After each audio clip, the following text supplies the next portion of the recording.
average home increase in the state right now is 27%. So my, unfortunate message to everyone out there, if you haven't gotten it, I'm sorry, it's coming. This is Las Vegas Real Estate Now with local real estate expert Harvey Blankfeld. So what can we do to save? I mean, are there things that I can do as a homeowner to save money on my insurance? What can I do? What should I be looking at? Yeah, so normally the typical conversation is shop the market, right? That's the first thing, yeah. Unfortunately, that's not ringing true as much as we'd like Is to that say.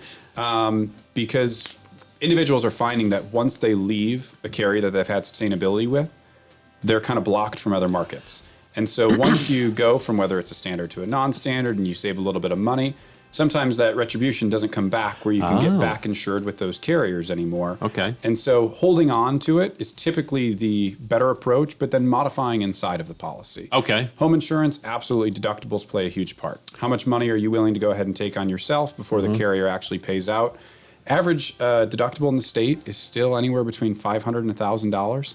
Now, I do understand if you ask the average Nevadan, most people don't have $1,000 in liquid savings. Right. But, if I said, hey, I'm going to wipe away the insurance industry completely and the most you could ever be liable for is $5,000. Right. Would you still pay for insurance or would you take the risk? No, I'd be running that risk myself. Right. And so we I sit would. there and say, okay, so you just told me you have $5,000 that you could pay if. My Visa card. Yep. Right. Yeah. Go ahead and put it on somewhere. There. Hopefully it's 0% interest. What's like the difference between like $1,000 and a $5,000?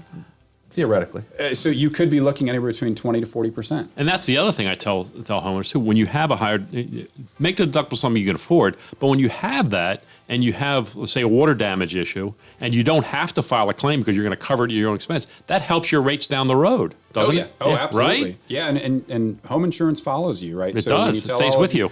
Tell And all the your home. consumers out there, if you put It stays with you and the home. you put a claim on your past home and you sit there and say it doesn't matter, I'm moving. Well, that claim follows you and it used to be 3 years, now it's 5 years. There you go. You've been listening to Las Vegas Real Estate Now. If you ever have a question about real estate or any of the other topics we cover, just call me off air or text me at 702-203-1165. You can also check us out on the web at lvrealestateradio.com or on our handle on social media at LV Real Estate Radio.